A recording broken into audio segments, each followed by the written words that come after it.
Okay, so just for your information, we are recording this training session or this webinar session as we do all our webinars. So hopefully that's not going to cause a problem for anybody. Obviously, you are aware of it now. So I'm going to share my window with you, and I've decided to make a complete change today. So I'm going through completely different stuff, and you guys will be the first people to have seen it. So I'm going to just share my desktop and just get to my presentation. So this is all still introductory stuff, but I thought, you know, we've kind of been using Teams probably for a little while now, so I thought I'd get a little bit more in depth with some other things. So as usual, I'm just going to very quickly run through the controls. So when you move your cursor in your meeting, you will see this menu pop up, and in fact yours will be slightly different, which I'll show you in a moment, because you have an extra feature while I am presenting. So the first one here is just your call timer, so that shows how long you've been in your meeting for. Then you've got your camera, so if it's got a strike through, it means it's switched off. Those are toggle switches, so the camera and the microphone are both toggle switches. So if there's a line through them, it means they're off, and if there isn't a line through them, it means it's on. So just remember that if you're getting up from a meeting where your camera is on and you've only dressed for business from the waist up, you need to address switching your camera off before you move across the room. This is a new feature here, which is the raise your hand. So you will see a little hand icon on your menu, and if you click onto it, it will actually raise your hand, not your physical hand, but it will raise a hand and alert the person who's running, or everybody will be alerted to the fact that somebody has a question they want to ask. So that's quite a useful feature. That's very new. It's only about a week or so, maybe 2 weeks old. The next one is the chat window. So when you click onto, and you can actually click onto the chat window if you want to. So when you click onto the chat window, it opens a meeting chat on the right hand side. And you can actually have conversations within that window, and everybody who's within the meeting can read and respond to all those messages, and they are available afterwards too. So if you need to have a discussion about it and you want to be able to see them later, you can. Moving on, we've got the participants window. So I'm going to go into a little bit more detail about this later, but you can click onto your participants window and you notice that it replaces the meeting chat. So you either have one or the other. There is talk at the moment that eventually you'll be able to pop these out of the meeting so that you'll be able to have them outside of your meeting, which I think will be really handy, but it's not there yet. Then in the middle of your menu, you've got these 3 little dots, and that's where, if you are on the app, there are some camera settings that you can change. You will be able to change your device settings anyway, so it controls things like how you're listening, if you're listening through your desktop or if you're listening through a headset. All of the controls and the volume are all in the settings.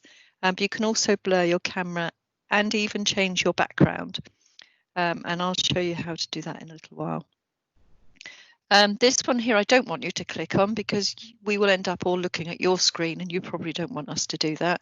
But when you're in a meeting for real, it's this little button here that allows you to share the content of your screen. And there are different settings for different organisations, but ours is fairly open. We can share our desktops. You can lock it down so that people can only share a window. Just a word of caution, if you are sharing your screen, make sure that you're ready with the content that you want to share. Because if you're sharing your desktop and you've got something on there that's a little bit, I don't know, confidential, if that's the screen you go to when you share them, everybody in the meeting is going to see it. So it's just a cautionary tale, really. Another button I don't want you to press at the moment is the sorry to interrupt, Heidi, but on that security front, if any of you guys want some tips and things on security with Teams, Heidi's blog on our website is really worth looking at. Sorry. Button in. I'll go. Okay, that's right. I'm not a techie, you see, so I don't write anything technical. I just like to make sure people are aware of the risks when they're, obviously this is a new environment for everybody to be working in. I learned something new today about PowerPoint, which is a new feature. You can actually have subtitles now, and it's really easy to switch on and off. So I've played with that for a little while today, but I won't put you through the pain of having to watch it. Okay, so lastly, the menu that you have is probably slightly so you can probably also see this request control. Don't press it at the moment. What would happen if you did press it is a pop-up would come up on my desktop, and it would say the name of the person is actually trying to take control of your computer, and I would actually have to accept that to allow you to control my computer. So when you're in meetings, you can request and give control of your computer to other people within the meeting. If you want to give control, you go to the top of your meeting, and you can only do it when you're presenting and screen sharing. You can actually choose to give control to somebody else in the meeting. Obviously, if they're a guest, you can't give control to a guest, but these are the people within my organisation. There's another little pop-up there, which I've only discovered recently, and I love it. It means that if you forget when you're sharing your desktop to share the sound as well, you can switch it on here rather than unshare and reshare. But I'll come on to that a bit later on. So you should now be aware of your basic menu here. We'll go into a few in a little bit more detail. Some of the newer features that have come up with Teams, because it is continually evolving, is about pinning a video, muting a participant. There's now 9 videos that you can see. So if there's 10 people in the meeting, you'll see 9 of them. Your picture will be at the bottom right hand corner. They're talking the next phase is going to be a 7x7. So that will effectively mean you can see 50 people in a meeting. The way the videos works at the moment is that the people who are talking will be the ones that are on your screen in the middle. So if they're not talking, they'll probably sit along the bar at the bottom. That sounds more fun, doesn't it? Sitting at the bar. Anyway, there's also the hands up feature. You can also pop out your chat now. So if you're in the middle of a chat with somebody and you want to keep that to one side, you can actually pop it out and you can have it over outside of your Teams window. And you can also pin a chat. So, for example, I have regular discussions with my manager via a chat window. And what I've done is I've now pinned him so that I don't have to scroll down the list to find it. I can always just find that channel without any problem. So I'll show you that in a minute anyway. So remote meetings, this is what I'm going to talk a bit more about today. So I'm hoping that by the end of the day, you'll understand a little bit more about these remote meetings. I'm going to show you how to customize your background because they've made it much easier now. And I'm also going to share with you just a few shortcuts. Some of them are meeting orientated, some of them aren't. But these are new things that I've come across recently, so I wanted to share them with you. So the first one is when you're looking at a meeting, as I said, as I mentioned earlier, we've now got 9 features. And your own picture is at the bottom, so you don't have to continually look at yourself. It's kind of you're depleted at the bottom a little bit. But if you want to concentrate on one particular person, or you can't see them very well and they're talking, or they might be trying to show you something visually, all you have to do is right click on the window and choose pin. And what that will actually do is it will make them full screen within your Teams window, and all the other participants then sit along the bottom, so you can still see them, but the person you really wanted to watch, so it might be that they're demonstrating something, obviously if they're screen sharing it's a different thing, but if they're demonstrating something or showing you something physically, you can actually pin them so that you get a better view. And then when you don't want to have them pinned anymore, you just click on a little ellipsis that appears at the bottom left-hand corner and you choose unpin, and then your menu would go back to how it is here. So if you're a meeting organizer, you have a little bit more functionality. So I've taken you through the very basic menu, but when you're organizing a meeting, there are a few other things that you can do. So if a participant puts their hand up, for example, you can actually lower their hand by clicking on the ellipsis. You'll also be able to lower their hand on the participants window because you'll see that their hand is up, unless you're showing your screen like I am at the moment, and you'll be able to lower their hand. So sometimes people put their hand up and they forget. I use the hands up feature quite a lot when I'm getting people to tell me that they're back where I want them to be. So if I've sent them off to do an exercise for training, so when you come back into the meeting, put your hand up so I know when everybody's back. Or if I know to go and find somebody that I've lost. The other thing you can do as a meeting organizer is from this little ellipsis, you can actually choose to end the meeting. Now, if you're the organizer of a meeting, it's a really good idea to remember this, because I think when you get to the end of most meetings, you kind of get this, everybody's going like, bye, bye, bye, bye, bye, bye. And really, everybody's just saying bye before they leave. And you sit there as the organizer and you're waiting for everybody to leave. But actually, you can cut everybody off from just doing end meeting at the end of your meeting. But you do have to be the organizer. So other things you can do as the meeting organizer, there's a lot more functionality. So if you click on the participants window and open it up, you'll be able to see a list of who's in the meeting. That's fine. However, there are some extra controls as the organizer that I can show you here. So first of all, you have the ability to mute all. Now, what can quite often happen when we're running these online meetings, I shouldn't click, I should let go of my mouse. When you're running an online meeting, sometimes people don't have headsets. And what they do is they leave their microphone open and they are listening to their computer screen. So the speakers that are built into their computer, and what you sometimes get is this echoing going through round and round and round and round, or sometimes it's a screaming if it's in the same room as another audio device. So if you've got that kind of thing going on, it's a good idea just to click mute all while you're running a meeting, because that way it saves all the interruptions that are coming from, babies crying, all that kind of stuff. It's easy to forget what's going on in your own background, but it can be quite distracting for other people who are not used to those strange noises that go on in your household. If it's just one person, you can just choose to mute that person by clicking on the ellipsis. As you'll see here, there's a mute participant button. You can even throw somebody out of the meeting. So if you've got somebody who's disruptive and asking too many questions, you can just remove them. But no, in seriousness, if they're having problems joining, or, there's something about their setup, or maybe I know that from a personal experience, I was working in a company and somebody in a Teams meeting, when we were very first using it, was having a conversation over the telephone with a colleague. And it was quite a personal conversation about an employee who was off sick. And since we didn't have the mute participant, it would have been really handy to have had the remove participant feature there, because everybody could hear what was going on. And actually what I had to do was abandon the meeting and set it up again later, because otherwise it would have been breaking privacy rules. So it's worth remembering those kinds of things. If you take a phone call while you're listening to a meeting, please remember to mute yourself. Otherwise, there's a good chance that you'll be heard by everybody. You can also change the participant status. Now, this is quite new.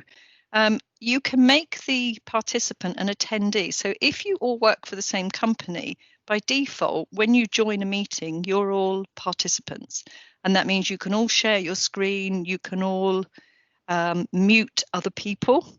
However, if you are an attendee, all you can do is watch and talk. So you can listen and respond, but you can't affect anybody else. So if you're finding you're getting lots of disruptions from other people in your meeting, you can just make them all attendees, and that way you keep a greater control over your meeting. But it does mean they won't be able to share their screen. Okay, so what else can you do? So also on the participants window, there's a couple of new icons. So the first one is a tick with a little cross next to it, and that allows you, if you click on that, it actually opens the meeting options, and it opens it on the web browser for some reason. I don't understand why it does that, but it does open it on the web browser, and you can change the lobby function. So when you all joined the meeting, those of you that are external will have gone into a lobby, and you'd have had to wait for somebody to let you in. So here, if you're the meeting organizer, you can decide who can bypass the lobby, and you can set it to everyone, which means everybody is let straight in. There's a couple of other settings on there. So next time you're organizing a meeting, have a look. You can have callers. So if you have a call plan with Microsoft Teams, when you send a meeting invitation out, it'll also send out a telephone number. So if somebody isn't available on a device that they can join fully, they can join by phone. and you can decide to let them get straight into the meeting if you want to, and that's just a little switch there. Another one is phone. I don't know, those of you that have been involved in conference calls in the past, when people join or leave, by default you get a little announcement that says Paddy Martin is joining the meeting. Paddy Martin has left the meeting. And you get that going on all the way through the meeting, especially if somebody's having problems with connectivity. So you can actually switch that completely off, which means they'll join and leave as often as they want, but you won't have to hear them. And then the last one on there is who can present. So here at the moment on this option, everybody can present, but you can change that to say that only the organizer, which I think it's called only me or something, but you can change those settings there. So they're all literally from that little icon on your participants window. Now, the one next to it actually will download a list of participants. So you'll see exactly who's in the call and when they joined, and if somebody left also. Now, this only works while the meeting is active. So it's important if you're going to do it, you do it before you finish the meeting, because once the meeting is finished, you can't currently get a list of who was there. But this is quite a useful feature, and I know a lot of people quite like this. A little bit more. Okay, so I mentioned to you earlier about forgetting to share. So when you share your screen using this icon here, which is what I use to share my screen, if I want you to be able to hear anything on my PowerPoint presentations, let's say I've got a video for you. If I forget to press this little button here, what I've done up until quite recently is I've had to stop sharing my screen and then re-share it in order to be able to get the audio working. But now I know that I can do it from the top here, and that's this window here. And I will actually demonstrate this on the next screen. So at the moment, I have actually shared my screen without any video. Without any audio. And this is a little video, which I'm not going to play all of it. But if I start it, you'll find that you can't actually hear anything. Now I can hear it, so I could quite easily go ahead and carry on presenting. But you can't hear it unless I go up to here and switch it on and then start my video. Here, so now you will all be able to hear it. You can see a list of all the teams you're part of. Teams are made up of channels. You can build them by topic, department, or... So I'm not going to take you all the way through that video because I think probably most of you have seen it. If you have not seen these little introductory videos, they're available on the help menu within Teams. So they're quite good little short videos that help you with different things. By all means, go and have a look at, you go right to the bottom of your app and click on help and then go to training, and there's a whole page of different videos and documents that will help you, but most of them are videos that are less than 2 minutes long, so they're really useful. I would recommend them.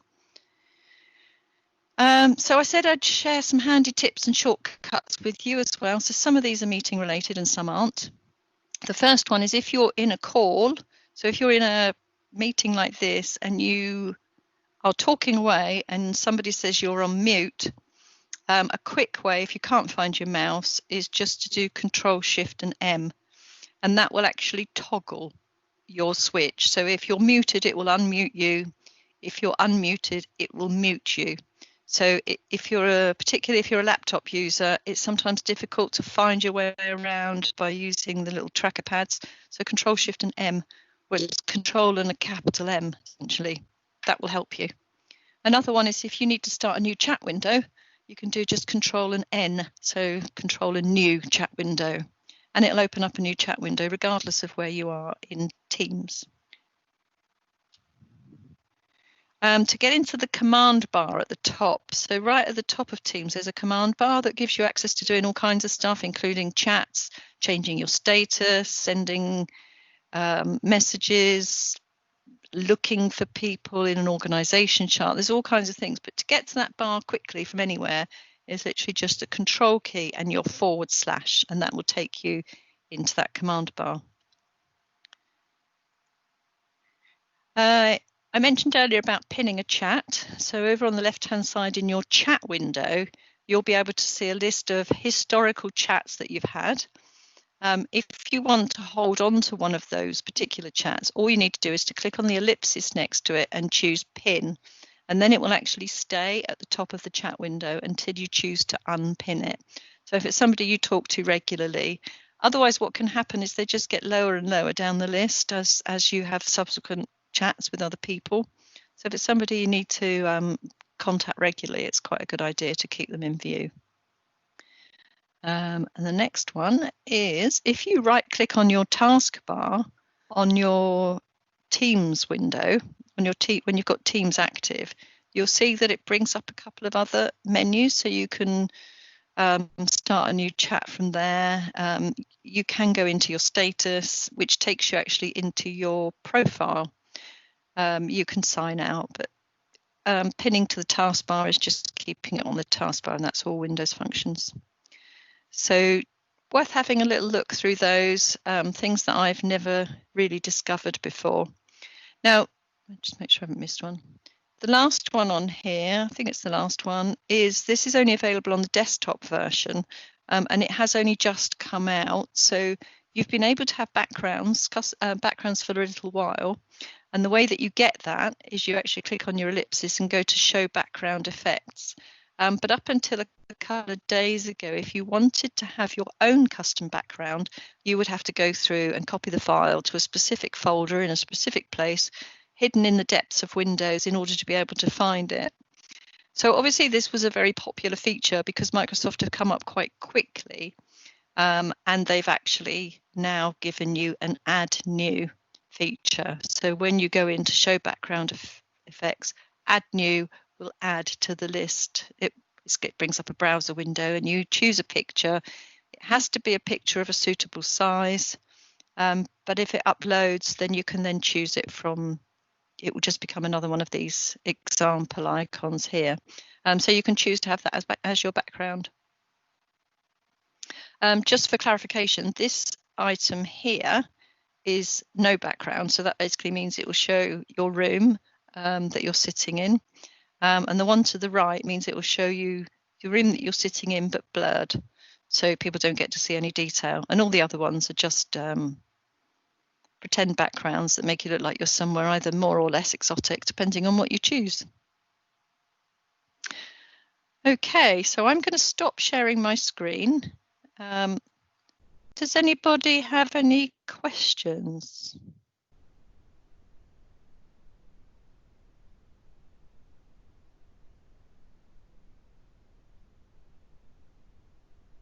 It's all very quiet, Heidi. It is all very quiet, but there's not very many people here. So no, I mean, guys, if you do think of anything going through, don't hesitate to give us a shout. Put your hand up if you want to, or yeah, we do fully encourage participation in here if there's anything that does come up. And also, if something comes up, you know, just after we finish the meeting, which if you're anything like me is always the case, I always think of the questions I should have asked. Don't hesitate to drop us a line and let us know as well. But I'm liking the new backgrounds feature. It's just makes it so easy.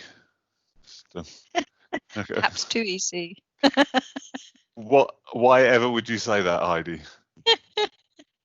I'm probably the worst culprit for backgrounds, actually. I need to cull mine because I have so many Muppet Show backgrounds now that, yeah, I've got rather a lot of those. But it means they take longer to load. Well, I will let you get on. Guys, if you've got any questions, do give us a shout. I'll let you carry on, Heidi. Okay. Have fun, everybody. Enjoy the rest of your day. Are we done? I didn't realise. I thought you were just having a little break.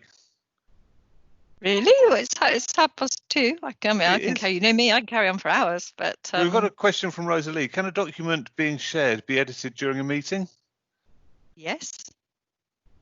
So you just click into the document as if you were. So although you've got this meeting up on one screen, if you click into a different part of Teams, this meeting will just show in a reduced pane, and then you can kind of work around on a document, and then just if you click back into the meeting, it just makes it full screen again for you. So it's really useful. Does that help, Rosalie? Can you allow a participant to edit? I'm going to let you do that one, Heidi. If they're a person that's in the organisation, yes. a participant can still do all of the normal functions that they would within Teams. If it's a guest, there's two types of external participant you can have. So you can have a full guest, which means they are an external member of the team. So if they are an external member of the team, yes, they can edit documents and they can get into that part of the Teams environment that you've given them access to. If they are, however, just joining, then no, they can't actually amend anything at the time because they don't have access to your data. So there's those two distinct types of external contacts. So one of them is really just about talking, and they can still view the meeting notes. So if you want to take notes within that meeting, you can still do that. So you would just start some meeting notes. I'll try and, might be too late actually. Show meeting notes. Yeah, I'm just blind. I'm not. So if I want to take notes, anybody can participate in these notes here. So it's a bit slow coming up. But if I just, anyway, it's taking a bit of time. But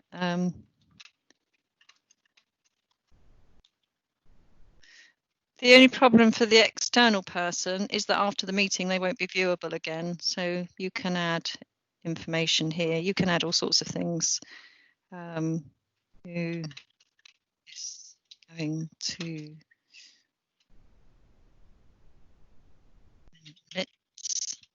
oops, that kind of stuff. So I believe you should all be able to join in with that.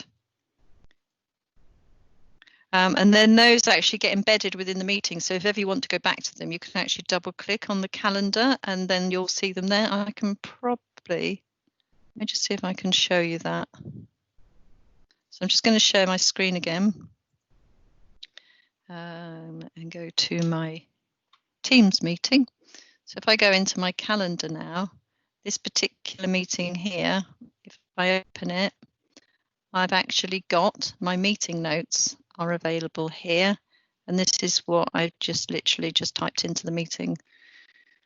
So you can co-author on those, but not on a document unless you're an inherent member of the team.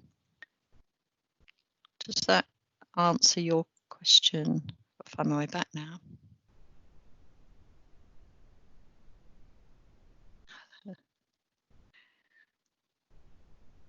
Sorry, yeah. Just check in. Yes, that's fabulous. Okay. So at the moment, you're guests in our meeting, but you're not guests on our team, so you wouldn't be able to get into the data on our channel. Oh, yes, I will. I will just explain that. Okay, so I'm just going to share my screen again, and I'll show you a couple of things. I just managed to mute myself by clicking on the wrong button. Okay, so coming back to the Teams meeting. So I'm just going to share in my chat window here. Okay, I've recently been having a conversation with my colleague, Kalinda, and there are two places I can pop the chat out. I can either do it here, or if I'm in the meeting, if I'm actually in the chat window, I can actually do it up here. And basically, if I just click on that, it pops out, and I can actually have that outside, so I can keep that running while I'm still working on other things within Teams. You don't get all of the functionality, so there's a couple of things you can't do. So one of them is these little icons here. These are only available while you're actually in the Teams environment. And if you need to pin it, like I have up here, you simply click on the ellipses and choose to pin. And then those two conversations that I've pinned will stay at the top. Just come back to that question.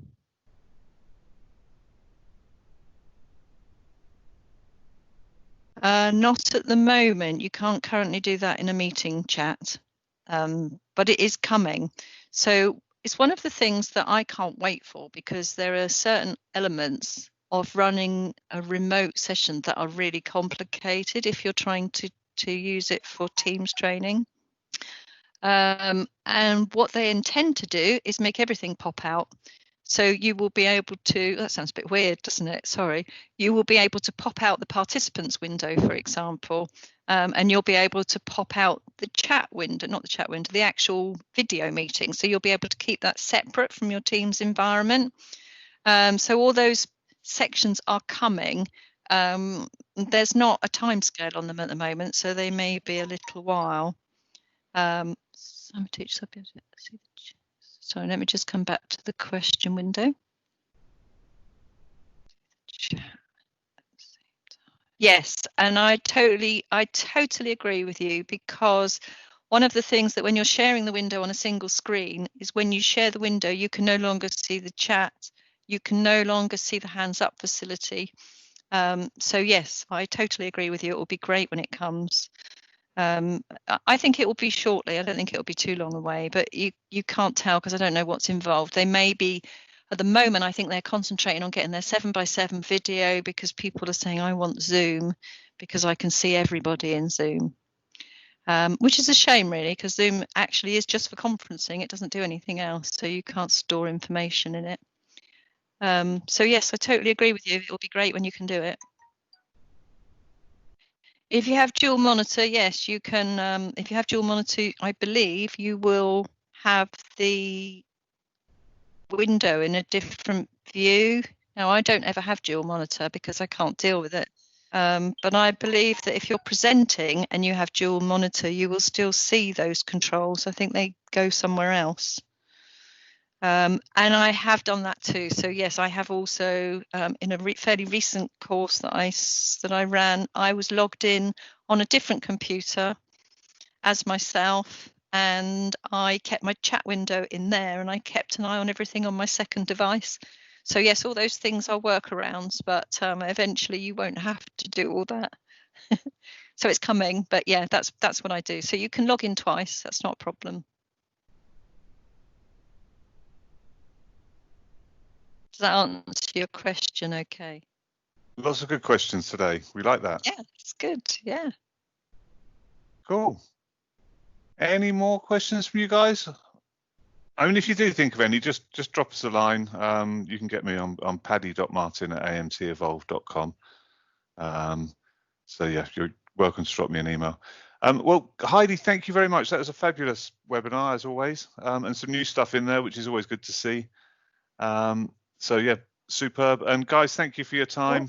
So thank you. It's okay. It's not another question, Heidi. You can relax. No, just checking. But yeah, guys, it's really good to get those questions in there. It just kind of helps us doing kind of further ones of these. We will be doing more webinars. We'd be doing a webinar every Thursday. There kind of be different subjects. So next week is deep dive into Teams. The week after is hub intranets. I'm not sure what the one is the week after that, and then we go back to the Teams tips and tricks in 4 weeks' time. So, guys, thank you very much for joining us. Heidi, fabulous effort. Thank you very much for that. Always amazing. And thank you very much, guys. Cheers now. Thanks. Yeah. Bye. Cheerio.